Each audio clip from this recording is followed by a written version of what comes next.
사도행전 28장 1절부터 10절까지의 말씀을 본문으로 읽었고요. 설교의 제목은 하던 일을 하는 평안함이라는 제목으로 말씀을 나눌 겁니다. 하던 일을 하는 평안함이라는 제목으로 말씀을 나눕니다. 사도행전이 28장까지 있습니다.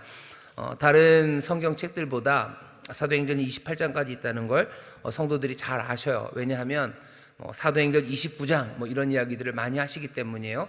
사도행전이 28장에서 끝나지만 이제 그 뒤의 이야기는 이제 우리가 써야 된다라는 그런 다짐이죠. 그런 소망으로 사도행전 29장들을 많이 얘기하셔서요.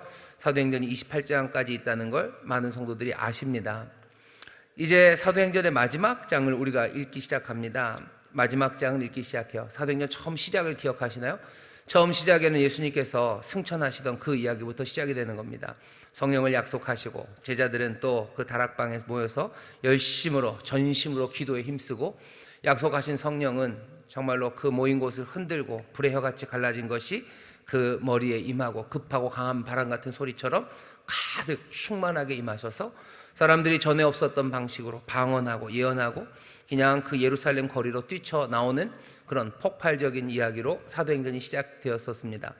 이제 그 놀라운 복음의 증거들, 그리고 하나님의 약속, 하나님의 나라가 임하고 하나하나 구원의 역사, 복음이 증거되는 이야기들이 이제 마무리가 되어가는 28장, 우리가 마지막 장에 왔습니다.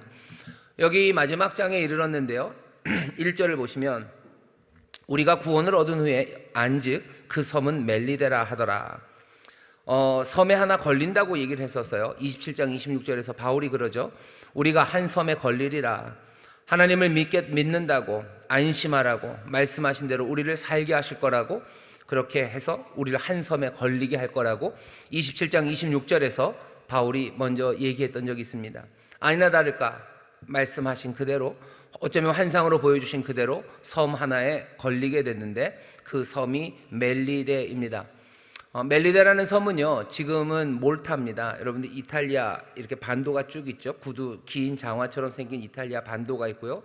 그 옆에 시실리 그 갱들 많은 시칠리아 그 섬이 있고요. 그 아래 아주 조그만 섬 몰타라는 섬이 하나 있습니다. 지금도 사람들이 휴양을 하기 위해서 그 작은 섬으로 가기도 하고요.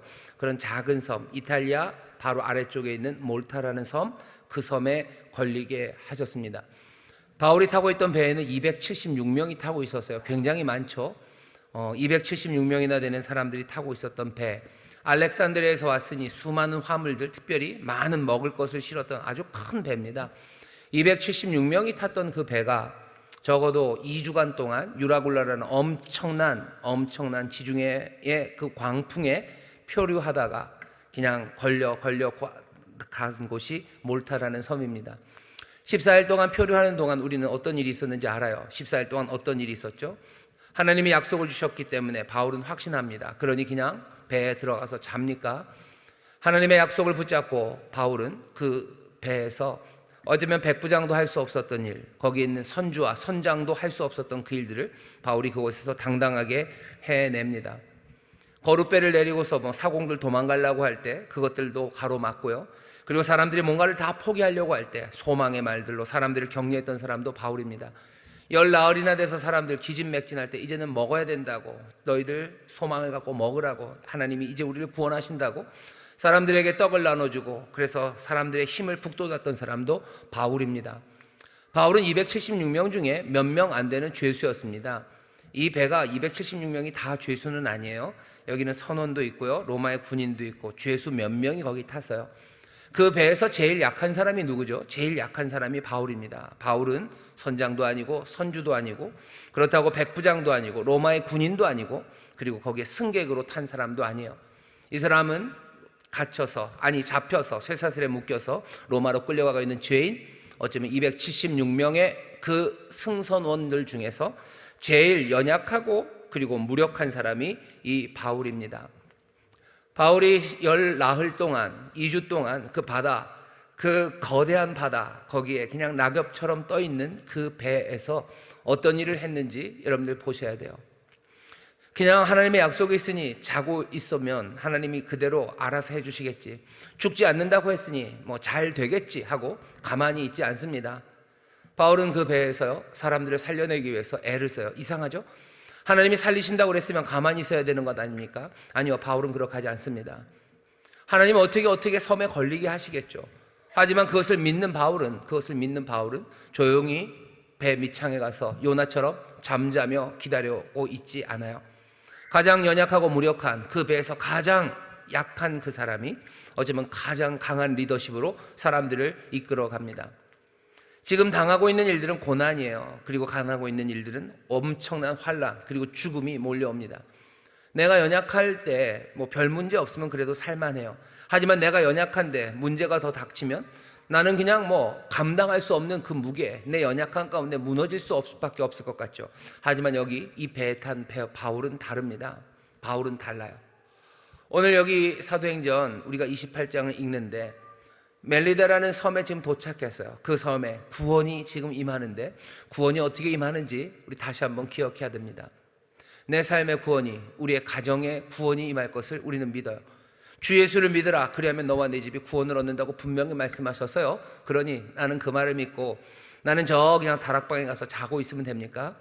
어차피 우리 집에서는 내가 제일 힘도 약한 사람이고 우리 집에서 내가 할 수 있는 것도 별로 없는 무력함, 우리의 가정에 닥치는 여러 가지 문제들, 풍파들, 고난들, 환난들 내가 어떻게 감당할 수 없는 거고 난 오로지 주님의 약속만을 믿어요. 주 예수를 믿어라, 그리하면 너와 내 집이 구원을 얻는다고 했으니 난 그냥 조용히 잘 겁니까? 바울이 하는 일을 보셔요. 하나님의 약속을 분명히 붙잡습니다. 그리고서는 어떻게 하죠? 연약함 가운데 문제 많은 그곳에서 두려워하지 않으며 자기가 해야 될 일들을 용감하게 과감하게 나서서 감당해내는 사람이 바울입니다. 우리의 가정에 하나님께서 복을 주실 것을 믿습니다. 왜 그렇죠? 우리가 강하기 때문도 아니고 우리의 인생에 아무 문제가 없기 때문도 아니에요. 우리의 가정에 하나님의 복이 임할 것을 우리가 믿는 것은 하나님이 그렇게 약속하셨기 때문입니다. 우리의 희망은 우리의 능력에 있지 않아요. 우리의 희망은 모든 일이 잘 될 거라는 그런 위시에 있는 게 아니라 우리의 희망은 하나님께서 약속하신 하나님의 나라가 임한다는 그 놀라운 약속, 그것이 우리의 희망입니다. 우리의 가정에 하나님의 나라가 임할 것을 우리가 믿어요. 그것이 우리의 희망이죠. 하나님의 나라가 임하니 하나님이 다스리실 거예요. 하나님이 은혜로 다스릴 거고 공평으로 다스리실 거고 의로 다스리실 거고 그리고 선하심으로 다스리셔서 우리의 가정에 임한 하나님의 나라, 그리고 우리의 가정을 소망의 항구로 이끌어 가실 것, 우리는 그 희망을 붙잡은 사람입니다. 소망의 항구로 갈 거니 나는 배밑창에서 잘 겁니까? 아니요, 소망의 항구로 가기에 난 어렵고 힘든 그곳, 그 갑판에 서서 내가 연약하고 묶여 있을지라도 내가 할 수 있는 최선의 선한 것들로 눈 부릅뜨고 그리고 정말로 사람들을 격려하고 이끌어가기 위해서 나도 힘들고 나도 배고프고 나도 두렵고 떨리고 내가 묶여 있지만 나는 그 일을 감당하는 사람, 그 사람이 바울이고 또 구원이 어떻게 이루어지는지를 이제 아는 우리들도 이 배에서 정말로 바울처럼 두려움 없이 절망에서 소망을 말하는 하나님의 사람들이 되시기를 주의 이름으로 축원합니다. 할 수 있는 모든 일들을 하셔요. 두려움 없이 하셔요. 약속을 믿고 하셔요. 절망 속에서 소망의 말씀들 하셔요. 하나님의 나라가 임한다고 말씀하셔요. 가정에서 우리 집에서 내가 무슨 힘이 있습니까? 나는 그냥 소뚜껑 운전사예요. 내가 할 수 있는 일 아무것도 없어요. 아니, 내가 연약하고 내가 부족할지라도 내가 하나님의 나라 임하신다는 그 약속의 말씀을 가진 내가 희망의 담지자라면 나는 그곳에서 두려움 없이 희망을 말하고 하나님의 나라를 말하고 또 주가 주신 능력으로 또 주의 도우심으로 할 수 있는 모든 지혜의 일을 감당해 나갑니다. 섬에 걸릴 겁니다. 분명히 주께서 우리를 구원하십니다. 임마누엘, 우리를 구원하시는 자가 우리와 함께 하셔서 우리를 소원의 항구에 이르게 하실 텐데 그 이르는 그 시간까지 여러분들 배 밑창에서 주무시지 마시고 어쩌면 폭풍이는 그 갑판, 어쩌면 이렇게 저렇게 다 떨어져 나가서 너덜너덜해진 그 배 갑판 위에서라도 소망을 말하며 많은 사람들을 그 귀하신 은혜로 이끌어나는 하나님의 자녀들, 예수의 사람들 되시기를 주의 이름으로 축원합니다. 주의 이름으로 축원합니다. 여러분들 옆에 있는 분들에게 얘기하셔. 당당하게 삽니다. 당당하게 삽니다. 다시 한번 희망을 말하며 삽니다. 희망을 말하며 삽니다. 아멘. 바울이 그렇게 하고서요, 드디어 하나님이 약속하신 대로 구원을 받습니다. 우리가 구원을 얻은 후에 그렇게 얘기를 해요. 구원을 얻었어요. 구원을 얻은 후에는 어떻게 되죠? 구원을 얻은 후에 보니까 그 섬은 멜리다라는 섬입니다. 그냥 멜리다라는 섬을 알려주는 건 아니에요. 왜냐하면 멜리데가 어디 있는지 우리도 알고 이 책을 읽는 사람도 압니다. 아까 말씀드렸죠. 이탈리아 그 아래쪽에 딱 갖다 놓으셨어요. 하나님이 우리를 살리시는데, 하나님이 우리를 구원하시는데 그냥 그냥 구원하기에 급급하셔서 그냥 일단 살리고 보자. 하나님 그렇게 다급하시고 이렇게 능력 없으시고 앞을 내다보지 못하셔서 일단 살리고 보시는 분은 아니셔요. 영화에서도 있었죠. 누구는 다 계획이 있었구나 그러는데요. 하나님은 다 계획이 있으십니다. 그냥 살리고 본다고요? 그렇게 급급하시지 않아요. 하나님이 우리를 구원하실 때는요, 하나님의 선하신 뜻 안에서 우리를 구원하시고 우리를 부르시는 놀라운 하나님의 계획 안에서 우리를 구원하십니다. 하나님이 바울을 살리셨어요. 하나님이 바울을 구원하실 때 그냥 살리고 보신 것 아니에요. 바울을 구원하시고 예수 그리스도 그 다메섹 도상에서 만나자마자 바울을 향해서 뭐라 그러셔요? 내가 너를 이방인의 사도로 삼는다라고 분명히 사명을 주셔요. 그냥 살리고 나서 그 다음에 어떻게 할까? 플랜 B를 찾으시는 분이 아니셔요. 하나님이 구원하시는 구원하심에 후회하심이 없으셔요. 은사를 주시고 부르시면 후회하심이 없으셔요.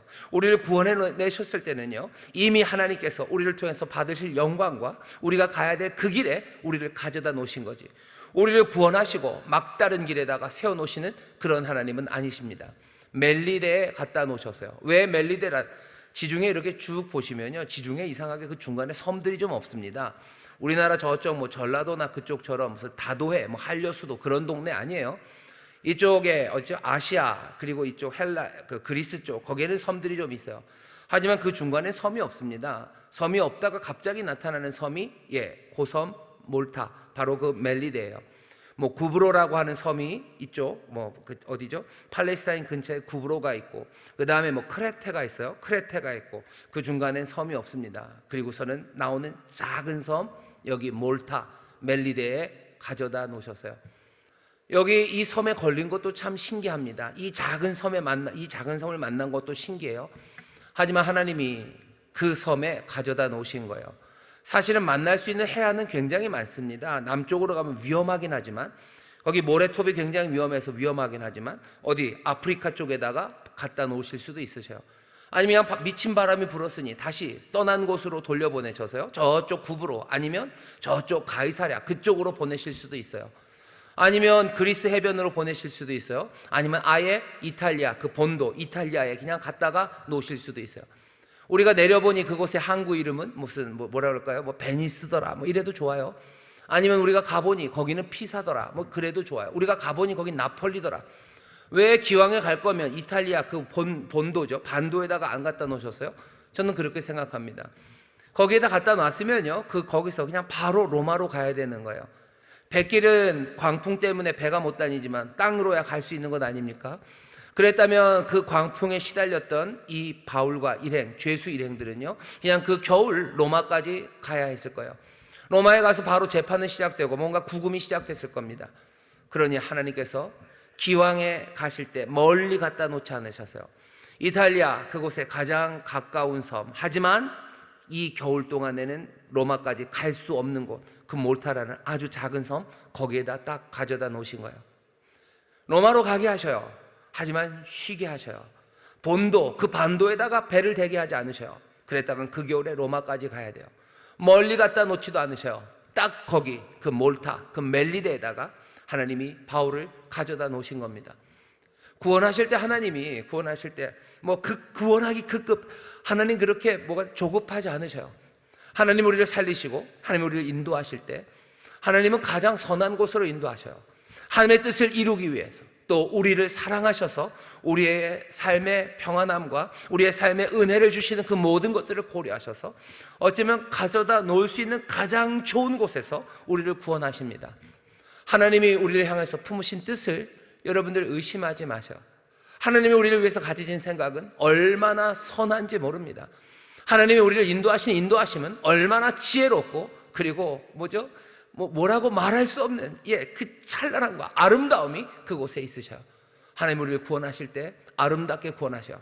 하나님 우리를 구원하실 때요, 찬란하게 구원하십니다. 하나님 우리를 구원하실 때 가장 선한 방법으로 우리를 구원하셔.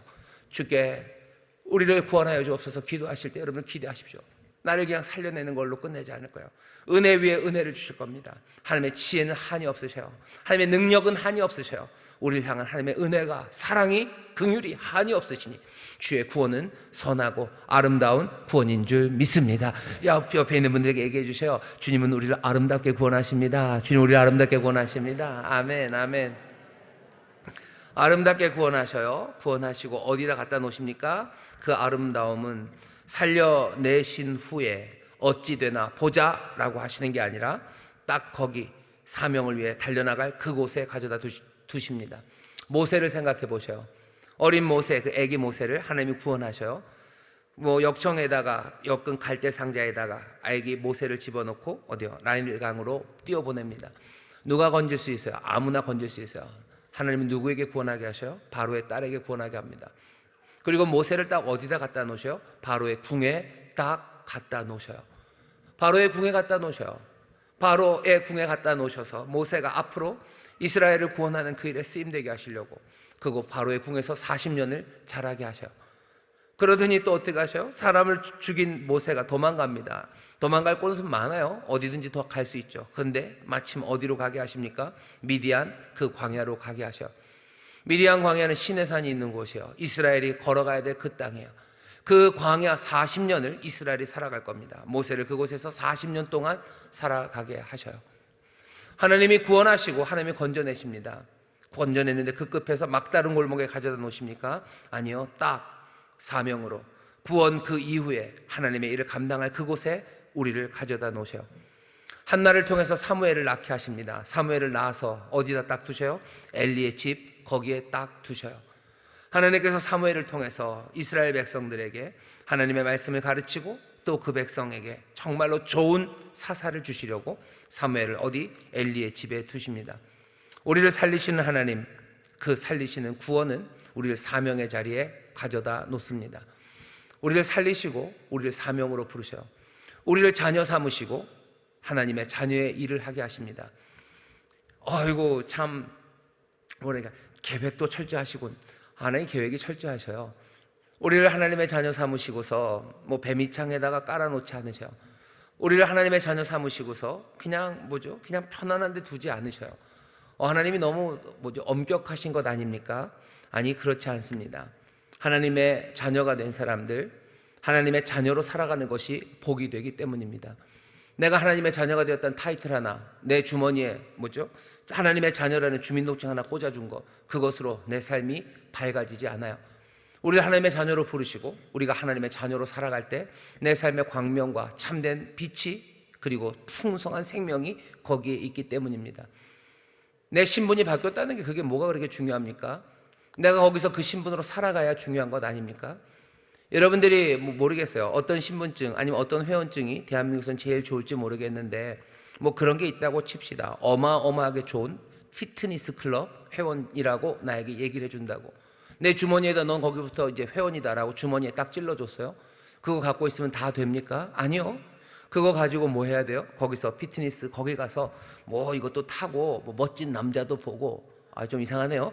그래야 좋은 것 아닙니까? 우리를 구원한 하나님의 자녀 삼아 주셨어요. 그걸로 끝이에요? 아니, 하나님의 자녀로 살아가게 하는 것, 그것이 우리의 복입니다. 살리시고 사명으로 걸어갈 그 자리에 딱 가져다 놓으셔요. 오늘 여기 있는 저와 여러분들도 마찬가지입니다. 하나님이 내 삶의 자리에서 나를 도우시고 나를 살려내셔요. 그럼 거기가 끝입니까? 아니요. 거기서부터 나는 달려가기 시작하는 거예요. 내가 있는 이 자리는 하나님이 나를 구원하신 자리예요. 그리고 바로 이 자리는 내가 달려가야 될 내 사명의 자리입니다. 오늘 이 밤 여기는 하나님이 우리를 구원하시는 자리예요. 그리고 또 이 자리는 내가 사명으로 달려가기 시작하는 바로 그곳입니다. 몰타, 멜리데 거기에 걸리게 하셔서요. 한 섬에 걸리리라. 아마 그 섬이 십자가일 거라고, 그 섬이 예수 그리스도일 거라고 우리는 믿습니다. 우리의 삶의 구원자가 그리스도셔요. 내가 십자가에서 내가 주님을 만나 구원을 얻습니다. 십자가 만나 구원 얻은 바로 그 자리가 내가 새로운 사명으로 걸어가야 되는 바로 그 자리입니다. 오늘 이 밤 우리가 십자가 앞에 나왔어요. 오늘 여기서 우리는 구원을 누립니다. 오늘 여기서 우리는 다시 한번 사명을 확인합니다. 말씀대로 나를 부르신 일에 여러분들 달려가는 그 일을 기뻐하십시오. 구원하신 주님을 기뻐하셔. 놀랍게 아름답게 그 지혜와 은혜로 구원하신 주님을 기뻐하시고, 또 거기서 사명으로 나를 부르시고 나를 보내시는 주님을 더 기뻐하십시오. 오늘 주님이 주시는 구원이 우리 가운데 임하는 줄 믿습니다.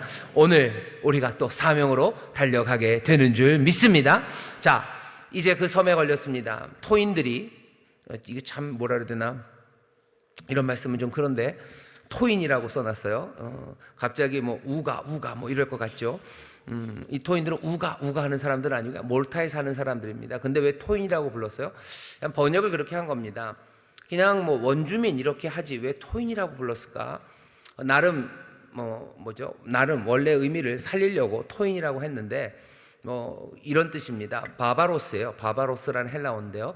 여러분들 뭐 바바리안이라고 들어보셨죠? 바바리안, 뭐 야만인, 뭐 이렇게 번역을 합니다. 바바리안, 바바로스. 바바로스라는 얘기는요, 헬라어를 못하는 사람, 라틴을 못하는 사람이에요. 그러니까 말을 못 알아들어요. 그러니까 말을 못 알아듣고 이렇게 버벅인다 그러죠. 버벅이다요. 그러니까 바바리안이 버벅 하는 게 바바리안입니다. 그래서 바바로스 그러면 말을 못하는 사람들. 그래서 뭐 헬란말 아니면 라틴말 못하는, 교육받지 못한, 아니면 문화권 바깥에 있는 사람들, 그 사람들이 바바로스예요. 아마 멜리데 이탈리아 그 본도에서 조금 떨어져 있지만 그래도 거기는 말을 못하는 사람들이 살았나 봅니다. 다는 아니에요. 왜냐하면 여기 이 섬에서 제일 높은 사람의 이름이 보블리오입니다. 이 보블리오라는 이름은 분명히 이건 라틴 이름이에요. 그러니 뭐 여기에 로마 사람이 안 산 건 아니에요. 하지만 뭐 토인이라고 말하는 바바로스들이 분명히 살고 있었던 것 같습니다. 그 사람들이 특별하게 동정을 해요. 친절을 베풉니다. 그럴 수밖에 없는 게 그 겨울바다에서 살아난 사람들이에요. 불쌍하죠. 밥도 제대로 못 먹고 그냥 혼비백산에서 그 추운 겨울바다를 헤엄쳐서 그 섬에 온 사람들, 토인들이 이 사람들에게 친절을 베풉니다. 친절을 베풀 건 뭐 그런 거죠. 비가 게다가 와요. 날이 찹니다. 불을 피워 우리를 다 영접하더라. 바울이 한 뭇 나무를 거두어 불에 넣으니, 한 뭇 그러면 뭔지 잘 모르죠. 저도 그래서 좀 찾아봤습니다. 한 뭇 할 때 뭇이요, 뭐 이렇게 세는 단위예요.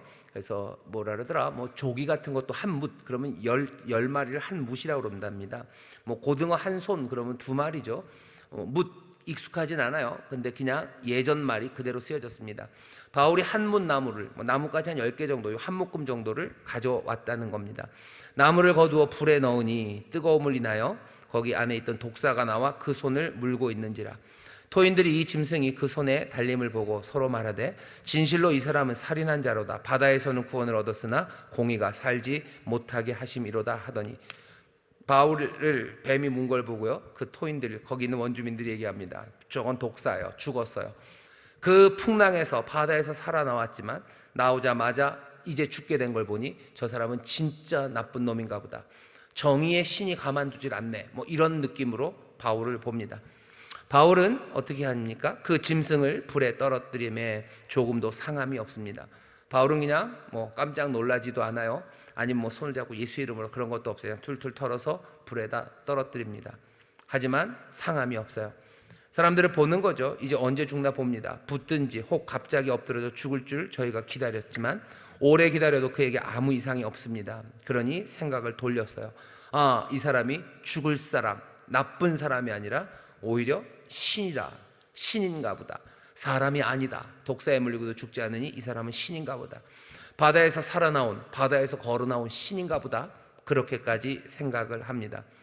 거기에 대해서 바울이 뭐라고 말은 없어요. 그러지 말아라 뭐 이런 것도 없고요. 그냥 바울은 말이 없습니다.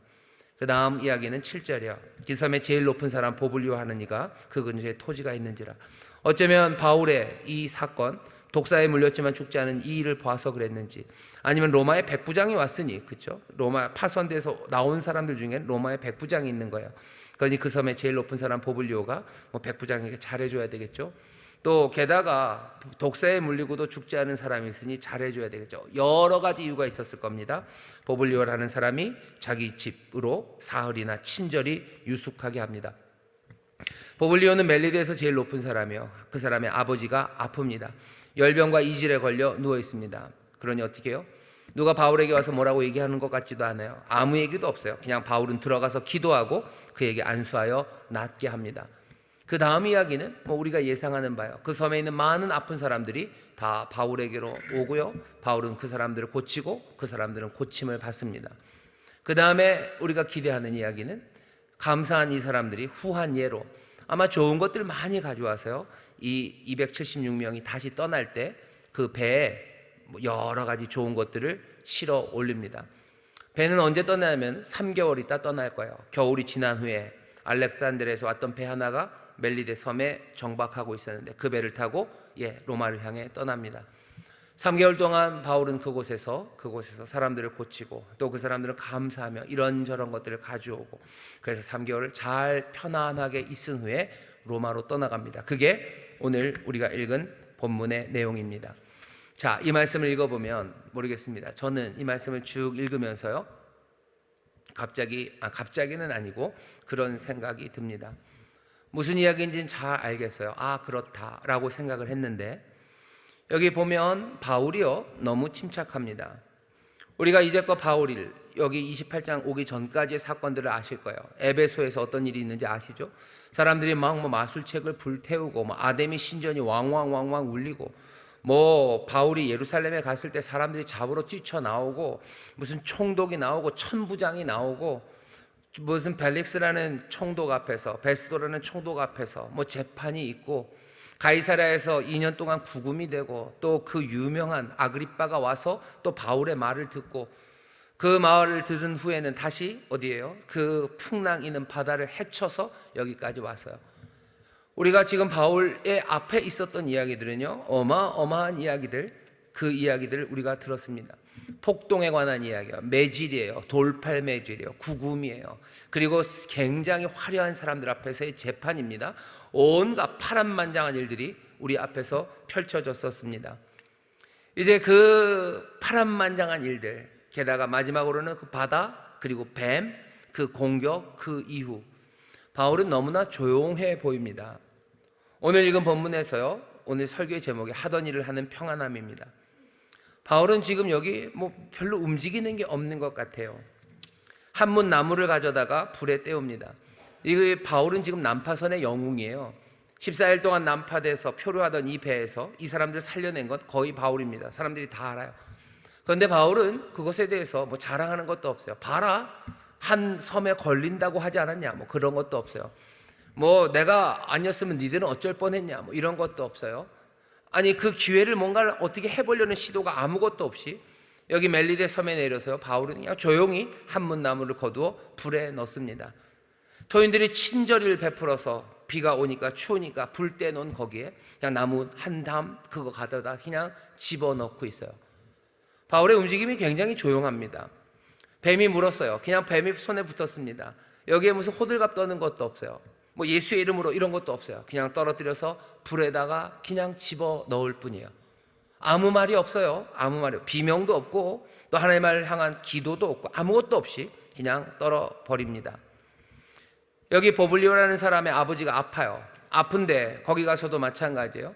여기에 대한 설명도 없고 어떻게 기도했다는 것도 없고 긍휼력이고 그런 것도 없습니다. 그냥 들어가서 기도하고 안수하고 낫게 합니다. 그 섬에 있는 병든 사람들이 옵니다. 바울이 어떻게 기도했는지도 없어요. 그냥 그 사람들이 고침을 받았다라는 이야기만 있습니다. 움직이는 사람들은 그 섬의 사람들이에요. 바울이 처음 왔을 땐 불쌍히 여기다가 뱀에 물리는 것을 보고 나쁜 사람인가 보다 이랬다가 또 죽지 않으니까 신인가 보다 했다가 왔다 갔다 하는 사람들은 그 사람들입니다. 병든 사람들 다 데리고 오고 후한 대접하고 뭔가 바쁘게 움직이는 거는 그 섬의 사람들. 하지만 거기에 대조적으로 바울은 굉장히 차분하게 움직이고 있습니다. 바울은 조용하고 평온해요. 바울이 늘 하던 일들이었죠. 병든 사람들 고치고 또 하나님 말씀대로 움직여가는 일들, 바울이 하던 일들입니다. 부활의 주님도 한번 여러분 생각해 보시죠. 예수님 부활하신 후에 십자가로 가는 그 길까지는 파란만장했습니다. 예루살렘으로 들어가는 그 첫날 사람들의 호산나 소리들, 성전을 뒤엎으셨던 주님, 또 밤이 새도록 땀방울이 핏방울이 되도록 기도하시고 제자들과 함께 만찬을 하시고 십자가 그곳에서 엘리엘리 라마 사막단이 외치시고 용서하셨던 그 극적인 시간들, 그 시간들, 그리고 나서 부활하셔요. 부활하신 예수님의 이야기는요, 거기 그 뒤에는 뭔가 흥분할 만한 이유가 분명히 있죠. 보아라, 내가 사흘 만에 부활한다고 하지 않았냐? 이것들아 다 모여라. 이젠 시작이다. 뭐 그렇게 흥분되는 이야기가 그 뒤에 있어야만 될 것 같아요. 근데도 묘하게 복음서는 그 뒤에 부활하신 주님의 움직임은 굉장히 차분하고 고요하고 평온합니다. 기자들 불러 모으지 않아요. 증명하기 위해 애쓰지 않아요. 그런 것 없습니다. 그냥 평강을 주시고 약속을 말씀하시고 하늘로 올라가실 뿐이에요. 왜 이럴까? 왜 이럴까? 왜 이럴까? 뭐 생각을 좀 해봤습니다. 왜 이럴까? 바울이 오늘 본문 앞에까지 오는 동안에요, 계속해서 누가가 우리에게 전해주는 이야기는 바울의 정당성입니다. 아그리빠가 그래요. 이 사람은 죄가 없다. 이 사람 죄가 없다. 이 사람은 의로워요. 정당한 거예요. 가이사에게 호소하지 않았으면 재판받을 일도 없었다라고 아그리빠가 얘기를 하죠. 뱀에게 물려서 죽어야 될 줄 알았어요. 아니, 하나님이 살리십니다. 나쁜 사람인가 보다. 아니요, 나쁜 사람 절대 아닙니다. 총독들의 재판들, 그 험한 풍랑 가운데도 살아나게 하시는 것, 계속해서 바울의 정당성을 입증하는 방식으로 이야기가 진행이 돼요. 정당성이 입증됐다는 게 무슨 뜻일까? 바울이 의롭다는 이야기입니다. 예수님이 죄인으로 십자가에 달리셨어요. 나무에 달린 자마다 다 저주받은 자죠. 사람들은 다 예수님은 저주받은 자라고 얘기했어요. 하지만 하나님께서 죽은 자 가운데서 예수 그리스도, 우리 사랑하는 주님을 일으키심으로 그분이 죄 없으신 분이심을, 그분의 의로우심을 증명해내셨어요. 예수님은 죄 없으십니다. 왜? 살려내심으로 그거 확인하셨어요. 이 정당성 그리고 이 의롭다함을 받았다면 그때부터는 다른 일들은 그렇게 두렵지 않습니다. 하나님의 나라, 의로운 사람이 들어가는 나라예요.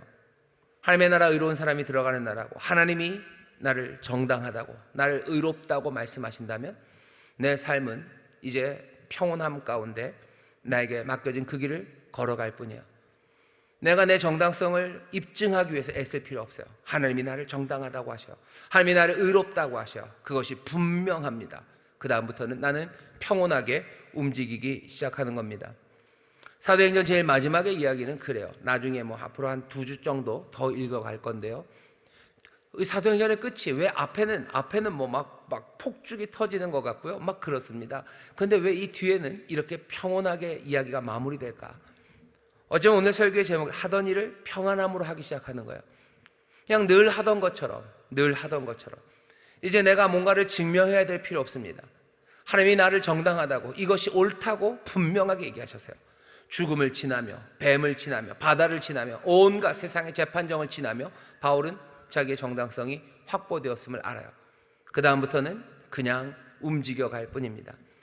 오늘 이 말씀을 읽으면서 제가 우리 사랑하는 성도님들에게 전해주고 싶은 이야기도 그 이야기입니다. 뭔가를 이제 세상에서 증명하기 위해서 너무 애쓰고, 증명하기 위해서 그것 때문에 불안해할 필요 없습니다. 하나님이 우리를 의롭다 하시면 우리는 두려움이 없어요. 평온함 가운데 움직여 갈 수 있습니다. 이래야 되나 저래야 되나 사람들 앞에서 내가 이것이 옳다는 것을, 내가 가는 길이 옳다는 것을 증명하려고 이런저런 방식으로 뭘 해야 될 것이 남지 않아요. 그냥 하던 일을 그대로 하면 됩니다. 병든 사람 위해서 기도하면 돼요.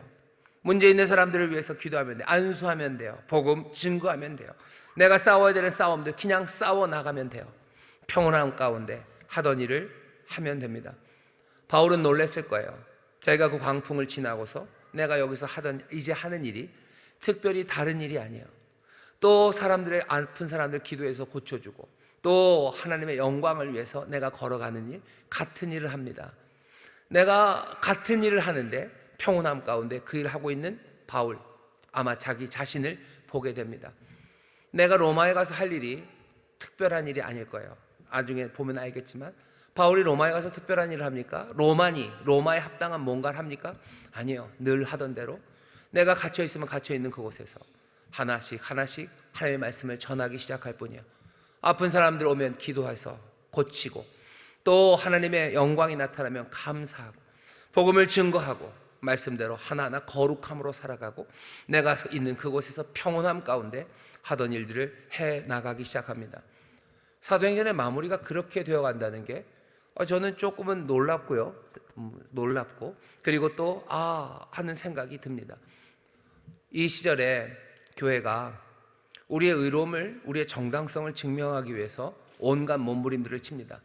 우린 나쁜 사람들 아니라고, 우리는 그렇게 바보 아니라고, 우리는 이 사회에 뭔가 득이 되는 사람이라고, 그것들 증명하고 보여주기 위해서 무슨 애달파기도 하고, 그리고 이런저런 시도들을 하면서 뭔가를 해야 된다고 생각해요. 그러면서 평온을 잃어갑니다. 하던 일을 하는 평안함, 하나님이 우리를 의롭다 하신 것, 그것으로 우리는 만족하면 돼요. 세상이 우리를 향해서 의롭다, 세상이 우리를 향해서 너희들은 참 좋은 사람들이다, 교회는 유익하다, 아니 그런 말에 흔들려야 될 게 아니죠. 바다를 지나며 그 뱀의 공격을 지나며 그 세상의 모든 법정을 다 지나며 이제 바울은 하나님의 의롭다 하시는 정당성을 인정받음을 압니다. 우리를 정당하다고 하시리, 우리를 의롭다 하시리는 오직 하나님뿐이셔요. 우리가 그 정당성, 하나님이 우리를 향해서 의롭다 하시고 정말로 십자가 그 보혈의 피로 우리를 사하시고 우리를 구원하시고 우리를 사역의 길로 우리를 가져다 주셨을 때 우리가 마음을 다하여 그 길을 평온하게 걸어간다면 우리의 삶을 향해서 누가 뭐라 하겠습니까? 악한 영들은 우리를 향해서 계속 뭐라고 할 거예요. 그래야 그 평온을 깨뜨려야 하던 일 하지 못하게 하는 거예요. 하던 일을 선하고 의롭고 그리고 하나님 기뻐하시는 방식으로 하지 못하게 악한 영들은 우리를 흔들어 놓습니다. 흔들리지 마셔요. 하나님이 우리를 의롭다 하셨어요. 하던 일을 평안함으로 해가면 됩니다. 입을 열어 하나님의 나라를 말하면 돼요. 절망 가운데 소망 말하면 돼요. 그 배에서, 흔들리는 배에서 연약하고 가장 무력한 바울, 그러나 하나님의 나라 임하고 구원이 임하고 한 섬에 걸릴 거라는 그 구원의 말씀을 전했듯이 또 이 땅에서도 이런저런 정당성을 찾기 위해서 애쓰지 않아요. 뱀에 물렸을 때 사람들이 너 죄인인가 보다 할 때 바울이 난 아니라고, 난 아니야, 뭐 그런 거 안 합니다. 그냥 툴툴툴 털어서 그냥 그 짐승을 어디 불에다가 그냥 넣을 뿐이에요. 나는 그런 사람 아니라고 세상을 향해서 우리가 악다구니 쳐야 될 이유도 없고 그것들을 증명하기 위해서 그 사람들에게 다른 것들을 내어보내야 될 이유도 없어요. 하던 일을 평안함으로 하면 됩니다. 나를 인도하시는 그 길을 가면 돼요. 나를 구원으로 여기다 갖다 놓으시고 우리를 부르신 그 사명의 길로 평온함 가운데 하던 일들 해 나갑니다. 부활하신 주님께서도 그렇게 하셨어요. 평온함 가운데 부활을 증명하려고 봐라 내가 살아있다, 사람들 빌라도 앞에 가서 요 봐라 내가 말했지, 아니면 대제사장에게 가서, 아니면 이런저런 제자들 찾아다니면서 그렇게 하지 않으셨어요.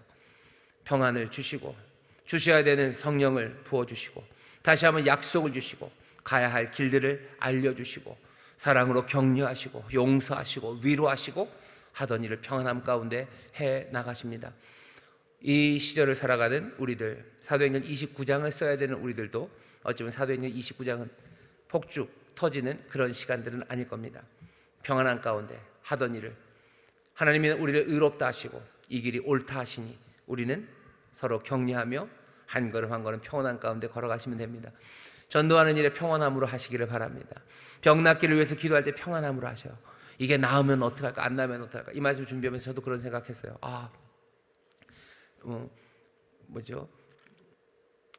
아프신 분들 와서 기도할 때는요, 그렇게 겁이 안 나요. 왜요? 이렇게 치료되는 거 시간이 좀 걸리니까 기도하고 조금 시간이 걸리면 낫게 하실 거다 생각해요.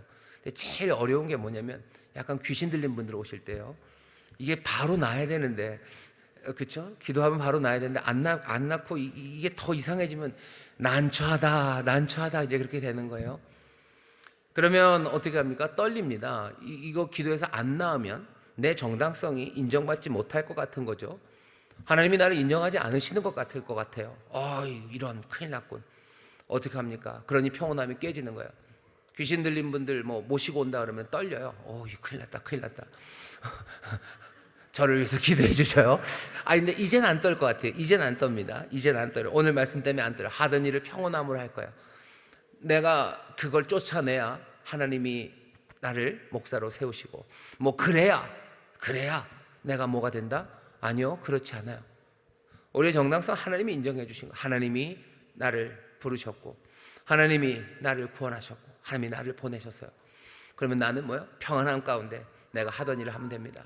전심으로 기도하면 돼요. 성령의 능력 의지하며 기도하면 돼요. 평온한 가운데 나는 그 일합니다. 예수님 부활하셔서 제자들에게 오셔서 묻는 거예요. 평안하냐? 평강이 너에게 있을지어다 라고 말씀하셔. 주님의 일을 할 때 여러분 평온함으로 평강으로 그 일들 감당하시기를 주의 이름으로 축원합니다. 주의 이름으로 축원합니다. 평안함으로 하라는 게 나태하고 게으르게 하라는 건 아니에요. 열심히 하셔. 하지만 두려움 없이 뭔가를 증명하려고 애쓸 것 없이 다른 사람들의 눈치, 다른 사람의 평가 거기에 흔들리지 마시고 하나님이 나를 의롭다 하시고 자녀로 부르시고 나에게 이 사명 주셨으니 난 하던 일을 평안하게 해 나가면 됩니다. 공부하는 일에 여러분들 평안하게 하셔. 내가 대학을 못 가면 하나님이 나를 정당하지 못하게 하시는 건가 보다. 내가 하나님에게 인정받지 못한 사람이 되나 보다. 아니, 그렇게 하지 마셔. 이미 하나님이 여러분들 사랑하시고 하나님의 자녀로 부르셨어요. 나는 그러니 그냥 성실하게 평안함 가운데 내게 주신 능력, 내게 주신 도우심을 간절히 바라며 난 용감하게 소망을 말하며 내가 해야 되는 그 일들을 감당하면 되는 겁니다. 전도하는 일도 마찬가지, 교회 부흥하는 것도 마찬가지예요. 우리 교회가 부흥하지 않는 걸 보면 우리가 하나님 앞에서 뭐가 잘못됐나 보다. 하나님 우리를 인정하지 않으시나 보다. 천만에 하나님은 우리를 이미 의롭다 하신 하나님이셔. 평안함 가운데 우리 해야 되는 일들, 하던 일들을 해 나가면 됩니다. 복음 증거하는데 평안함이 임하시기를 주의 이름으로 축원합니다. 병 낫기를 위해서 기도하실 때 평안함이 임하시기를 주의 이름으로 축원합니다. 맡겨주신 사명 감당할 때 내가 연약하고 세상은 험해도 평안함 가운데 이 일들을 감당해 나가시기를 주의 이름으로 축원합니다. 이런 믿음의 사람들, 이런 하나님의 사명을 감당하는 복된 성도, 복된 교회가 되시기를 주의 이름으로 축원합니다. 기도하겠습니다. 하나님 감사합니다. 바람만장함 아버지 안에는 그러나 그 가운데서도 평안함으로 우리를 구원하신 주께서 우리를 부르신 그 사명의 길을 하나하나 감사와 기쁨으로 평안함으로 감당하며 걸어가는 하나님의 사람들 되게 하여 주시옵소서. 아버지 하나님, 호들갑 떨 일도 아니고 남의 눈치 볼 일도 아니고 남들에게 무엇을 구해야 될 것도 없습니다. 이미 의롭다 하시고 우리를 정당하다 하시니 정말로 늘 주의 은혜 안에서 한 걸음 한 걸음 맡겨준 일들을 평안함으로 이루어내는 하나님의 사람들 되게 하여 주시옵소서. 아버님, 이 밤에 기도할 때 다시 한번 우리의 구원, 우리를 구원하시는 주님, 우리의 구원을 다시 한번 보게 하시고 그 구원의 일에 아버지 하나님 우리가 바울처럼 용감하게 쓰임받는 자들 되기를 소망하게 하여 주옵시며 다시 한번 구원한 그 귀한 자리에서 우리를 사명으로 보내시는 주님을 기억하며 오늘 이 밤에 내가 해야 될 일들 분명히 보고 평안함으로 아버지 하나님 그 일을 해나가는 우리의 모습들, 또 그 가운데서 영광 받으시는 놀라우신 우리 하나님 아버지와 역사하시는 주님을 보는 귀한 밤이 되게 하여 주옵소서. 감사드리며 예수님 이름으로 기도하옵나이다. 아멘.